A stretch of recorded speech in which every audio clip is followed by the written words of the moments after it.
তেওতা জমিদার বাড়ি মানিকগঞ্জের দর্শনীয় স্থানগুলোর মধ্যে তেওতা জমিদার বাড়ি ঐতিহ্য ও দৃষ্টিনান্দনিকতার দিক দিয়ে অনন্য।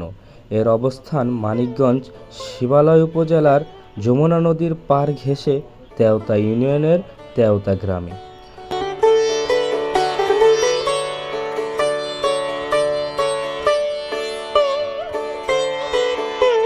লোকসম্মুখে জানা যায়, পঞ্চানন সেন নামে এক ব্যক্তি 7.38 একর জমি নিয়ে 1700 শতকে এই প্রাসাদ নির্মাণ করেছিলেন।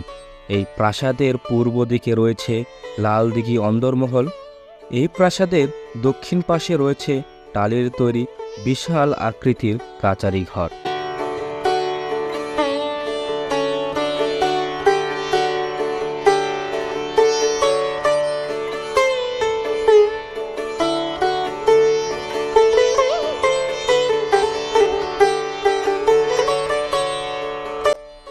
পাশে আছে 75 ফুট উচ্চতার নবরত্ন মঠ।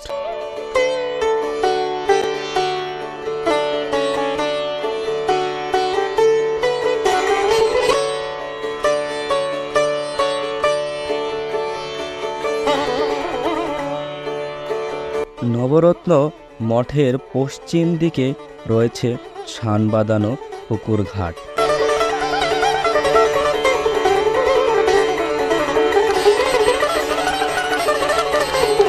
ছোট বড় মিলে প্রাসাদটিতে মোট 55টি কক্ষ শোভা পাচ্ছে।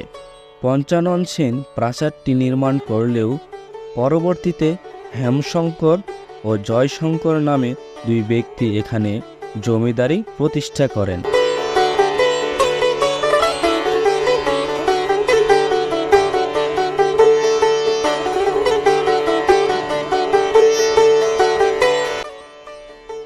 কাজী নজরুল ইসলাম ও প্রমীলা দেবীর প্রেমের স্মৃতির সাক্ষী তেওতা জমিদার বাড়ি।